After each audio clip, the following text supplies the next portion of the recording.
नमस्कार विद्यार्थियों, हिंदी साहित्य की आज की इस कक्षा में हम कहानी के स्वरूप और कहानी के तत्व के बारे में हम अध्ययन करेंगे।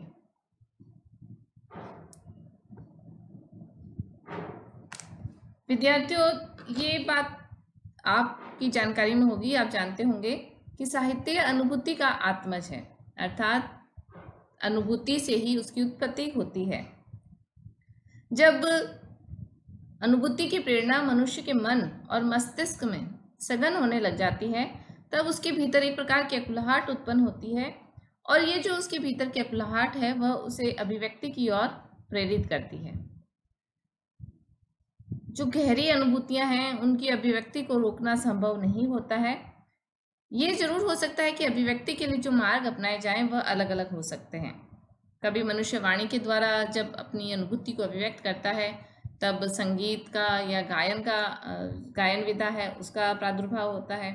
इसी प्रकार से कभी रंगों के माध्यम से उस अनुभूति को अभिव्यक्त करने का प्रयास किया जाता है, तो चित्रकला या स्थापत्य कला के रूप में भी अपनी अनुभूतियों को अभिव्यक्त करने की जो प्रवृत्ति है वह हम देख सकते हैं।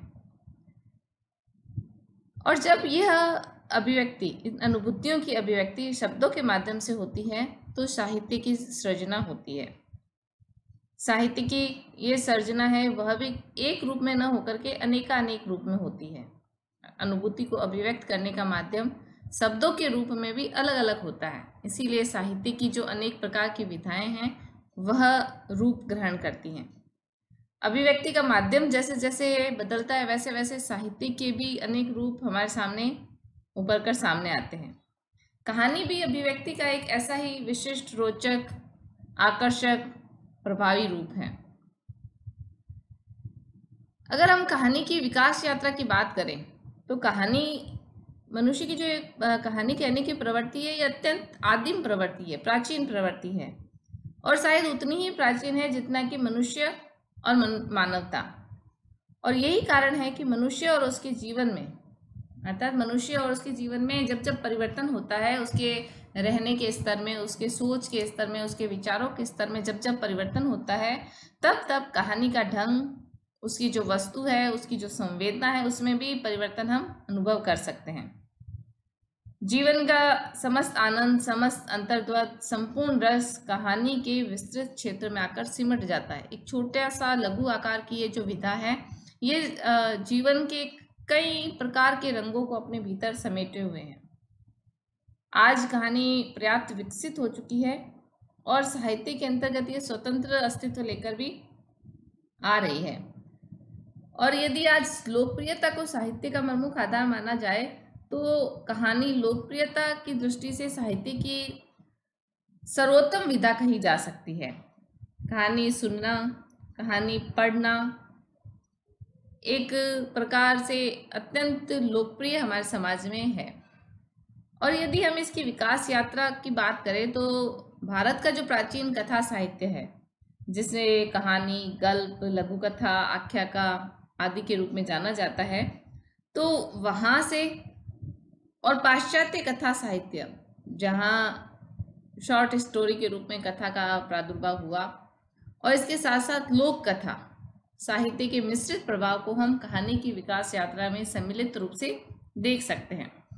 कहने का अभिप्राय यह है कि जो प्राचीन प्रवृत्ति भारत में कथा कहने की थी, जिसे हमने कहानी, गल्प, लघु कथा, आख्याका आदि नाम दिए, उनका रूप, और पश्चिम में जो कथा का जो रूप था वह, और जो लोक कथाओं के रूप में मौखिक रूप से आज तक चला आता हुआ कथा का रूप है, इन सब के मिले जुले प्रभाव से आज की जो हिंदी कहानी है वह अपना रूप ग्रहण करती है। इसी संदर्भ में विद्यार्थियों, हम देखते हैं कि कहानी की परिभाषा विभिन्न विद्वानों ने किस रूप में दी है।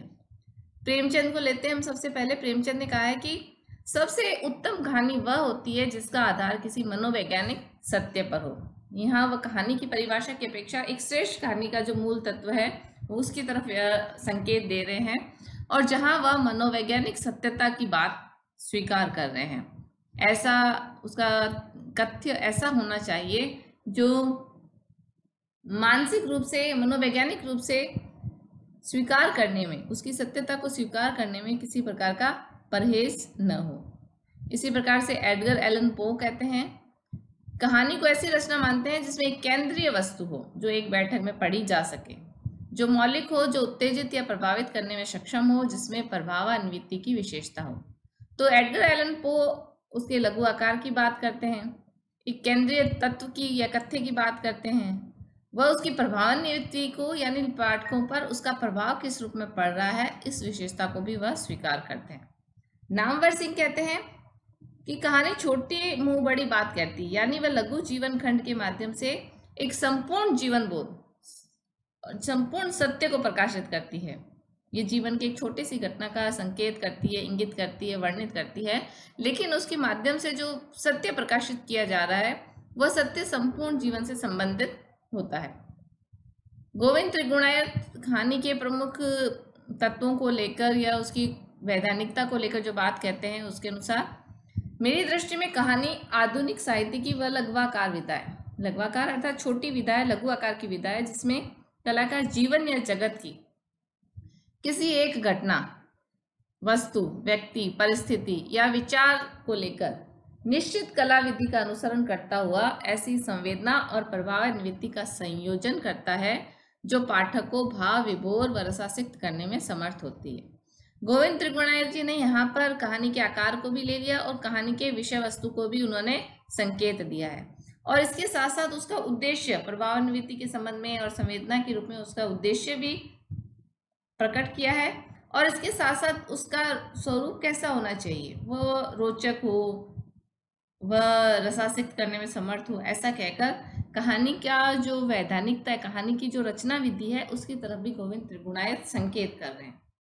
आगे हम लेते हैं, ये जो प्रमुख विषय कहानी की परिभाषाएं हमने पढ़ी, उसके आधार पर जो प्रमुख रूप से विशेषताएं उभर कर आ रही हैं, उसमें हम सबसे पहले देखते हैं कि कहानी कैसी होनी चाहिए, यानी उसके कौन कौन से लक्षण हैं जो कहानी में उभर कर सामने आ रहे हैं। सबसे पहले हम लेते हैं कि वह आकार में छोटी होनी चाहिए, आकार की लघुता होनी चाहिए। कहानी के लिए कहा जाता है कि वह कहानी आधे घंटे में या अधिक से अधिक एक बैठक में जिसे पढ़ा जा सके, ऐसा उसका रूप होना चाहिए, ऐसा स्वरूप होना चाहिए। दूसरा है कि संवेदना की एकता हो। इसमें जिस कहानी का जो वर्ण्य विषय है वह जीवन की कोई एक घटना, एक विचार, एक भावना, एक परिस्थिति होती है, जैसा हमने गोविंद त्रिगुणायत की परिभाषा में पढ़ा। इन सब की अभिव्यक्ति के लिए जो संवेदना की एकता है, केंद्रीयता है, वह होनी आवश्यक है। यदि जो लेखक है वह संवेदना की एकता यानी वह जिस बात को कहना चाह रहा है वह अपने समस्त पात्रों को, कथ्य को, वातावरण को उस संवेदना के साथ नहीं बांध पाता, उसे नहीं जोड़ पाता, तो कहानी का जो मुख्य जो उसका स्वरूप है वह बना हुआ नहीं रह पाएगा। तो संवेदना की एकता होना आवश्यक है। प्रभाव की अन्विति किस रूप में होगी, इसमें गोविंद त्रिगुणायत का जो कथन है वह हम सुनते हैं। जब संवेदना कथाकार की कला से इतनी ऊर्जान्वित हो जाती है कि वह सरलता से पाठक के मन, हृदय और बुद्धि को आक्रांत करके उसी भौतिक जगत से उठाकर कथा जगत का स्वामी बना देती है, तभी उसे प्रभावान्विति कहते हैं। जिस कहानी में प्रभावान्विति का स्वरूप जितना प्रवेगपूर्ण होगा वह कहानी उतनी ही उत्तम होती है। कहने का अभिप्राय यह है कि जिस संवेदना को कथाकार अभिव्यक्त कर रहा है वह पाठक के मन, हृदय और बुद्धि को भी आक्रांत कर ले, उसका मन भी उसे स्वीकार करे, उसकी बुद्धि भी उसका स्वीकार करे और हृदय भी स्वीकार करे। कहीं पर कोई भी प्रकार का जो विरोध है वह वहां न रह पाए। विरोध का मतलब वह उसे स्वीकार करने में, उस सत्य को स्वीकार करने में मन, बुद्धि और हृदय पीछे न रहें, वह एकाकार होकर उस प्रभाव को ग्रहण करें। प्रभाव की अनुमति के रूप में कहानी में यह होना आवश्यक है। वैधानिकता की बात कही जाती है कि कहानी है वह एक स्वतंत्र विधा है, तो उसके अब जो स्वरूप है उसकी कुछ वैधानिकता है, उसका कुछ रचना विधान है। कहानी उसी रचना विधान के अनुकूल होनी चाहिए। वह किसी न किसी सत्य की प्रतिष्ठा करे, किसी अनुभूति, किसी स्थिति, किसी परिस्थिति, किसी प्रश्न या किसी संवेदना के रूप में वह जो प्रस्तुत कर रही है वह सत्य हो, तभी वह कहानी प्रभावी हो सकती है। आकर्षकता और रोचक पाठक को बांध कर रखने के लिए आवश्यक है। इसके अतिरिक्त चरित्र चित्रण का होना भी कहानी के स्वरूप में, कहानी के लक्षणों में एक प्रमुख तत्व के रूप में है। क्योंकि कहानी का जो प्राण तत्व है वह चरित्र चित्रण भले ही न हो, लेकिन जीवन या जगत के किसी एक पक्ष का उद्घाटन करने के लिए उसमें किसी न किसी व्यक्ति का होना, उसका चरित्र का उभरना आवश्यक है, तभी लेखक अपनी बात कह पाता है। इसके साथ साथ सक्रियता एक अत्यंत आवश्यक तत्व है। कहानीकार प्राय जो घटनाओं के घात प्रतिघात, छोटे छोटे सुक्तिपरक वाक्य और संवादों के माध्यम से कहानी को सक्रिय बनाए रखने की कोशिश करता है। आकार की इस प्रकार से हम देखते हैं कि कहानी में ये कुछ प्रमुख इसके लक्षण हैं जिसके आधार पर हम कहानी या श्रेष्ठ कहानी की बात करते हैं। इन सब के अतिरिक्त जो हमने कहानी के वैधानिकता की बात कही कि उसमें वैधानिकता या उसका जो रचना विधान है वह होना आवश्यक है। तो इसके अंतर्गत हम सबसे पहले तो इसके जो वैधानिकता के अंतर्गत हम सबसे पहला जो तत्व है वह लेते हैं इसका कथा वस्तु। कथा वस्तु किसी भी कहानी का सबसे महत्वपूर्ण तत्व है। लेखक जो कहना चाहता है वह इसी के माध्यम से अपनी बात वह कहता है। जिस तत्व को लेकर कहानी बनती है उसका आधार कथा वस्तु है, जिसके आरंभ, चरम बिंदु और अंत, ये तीन इसके स्तर होते हैं। कहानीकार है, कथाकार है, वह कथा वस्तु के आरंभ में प्रकृति चित्रण, कथोपकथन के माध्यम से इसे रोचक बनाता है। चरम बिंदु पर आकर कहानी का जो प्रमुख जो थीम है, जो उसका कथ्य है, वह खुलता है और उसके पश्चात जब उसके अंत की तरफ वह जाती है कहानी, तब वह कहानी अपने उद्देश्य की तरफ उन्मुक्त होती है। नामवर सिंह ने कहा है कि कहानी का हर डिटेल एक भिन्न किस्म का तनाव है, एक भिन्न किस्म का तनाव और तापमान ग्रहण करता है। उपन्यास की तरह कहानी के ब्यौरे केवल माध्यम मात्र ही नहीं है जो एक दूसरे से जुड़ते हुए अंत में समग्र प्रभाव छोड़ते हैं, बल्कि कहानी में हर डिटेल ही अपनी ही जिंदगी से स्पंदित होता हुआ एक स्नायु तंत्र है। और जब कहानी पूरी होती है तो कुछ भी पूरा नहीं होता, क्योंकि उसमें कुछ भी शुरू नहीं होता।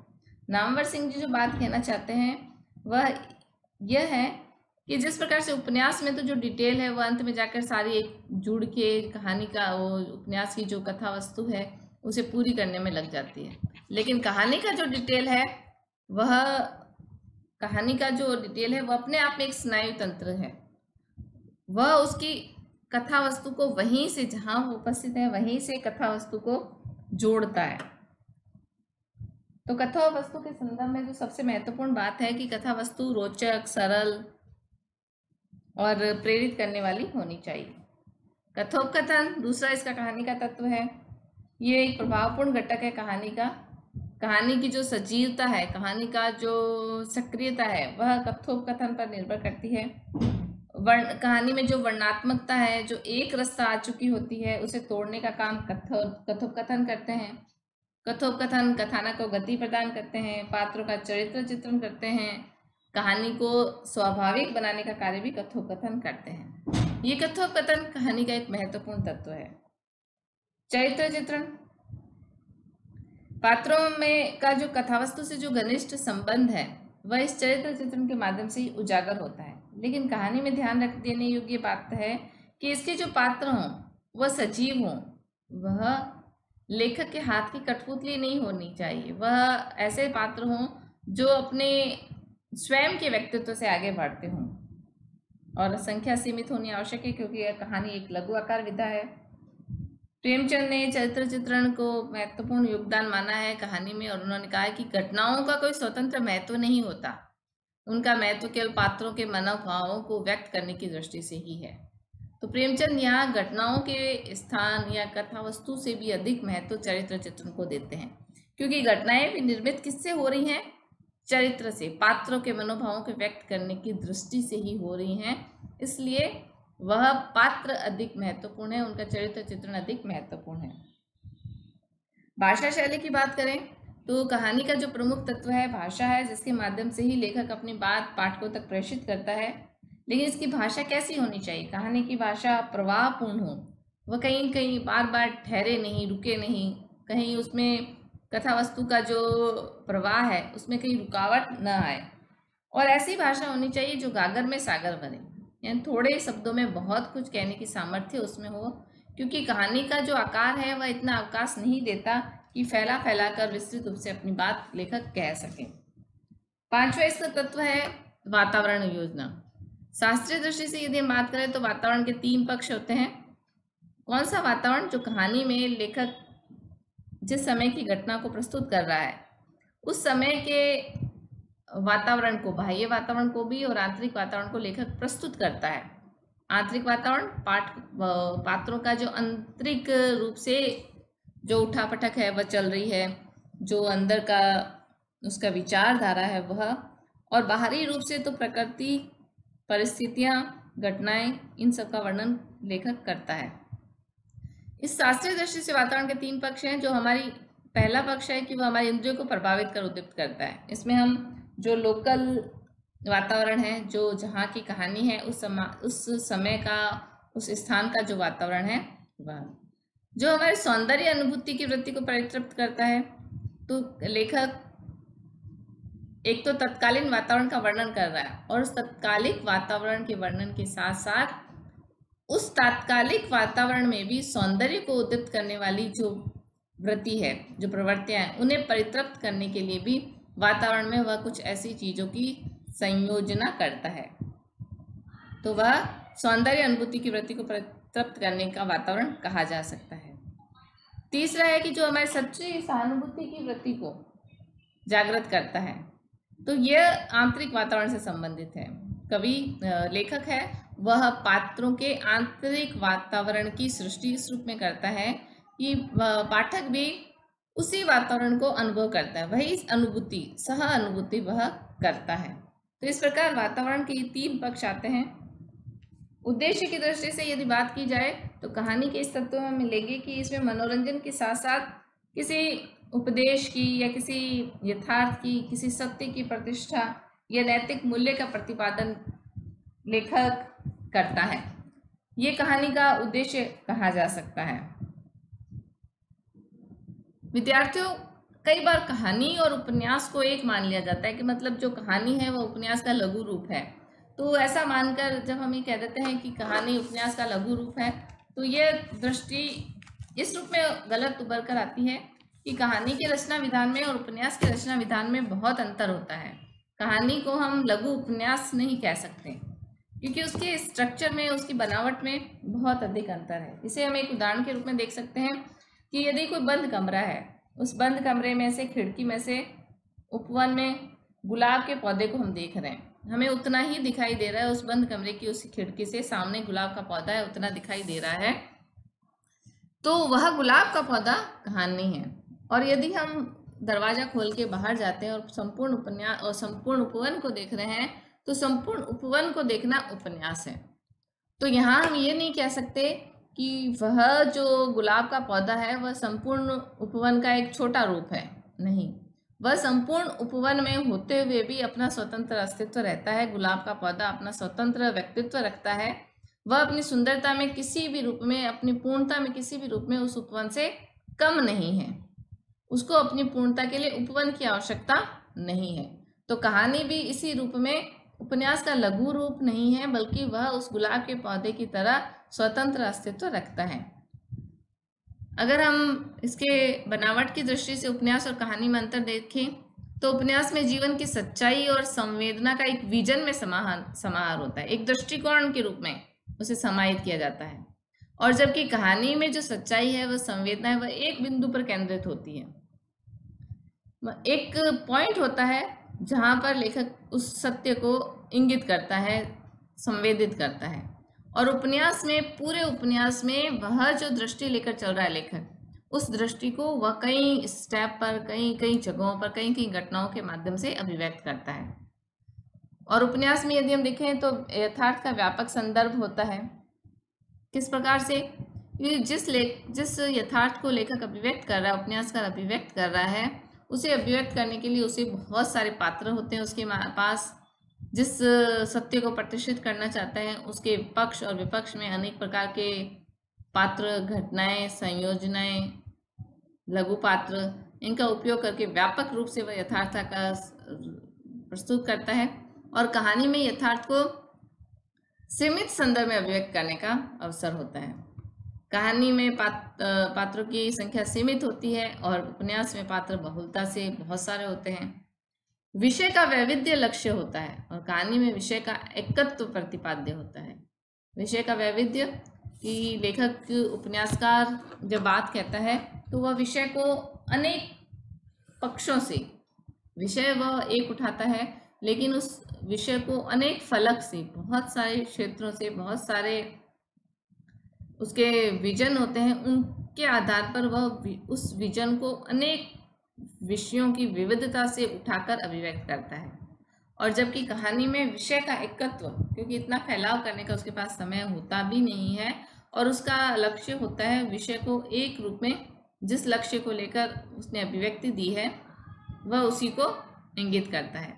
जैसे पूस की रात जो कहानी है प्रेमचंद की, उसमें किसान जीवन से संबंधित तो उसकी जो सर्दी से ठिठुरने की जिस घटना का वर्णन लेखक कर रहा है, वह वहीं तक अपने विषय को केंद्रित रखता है।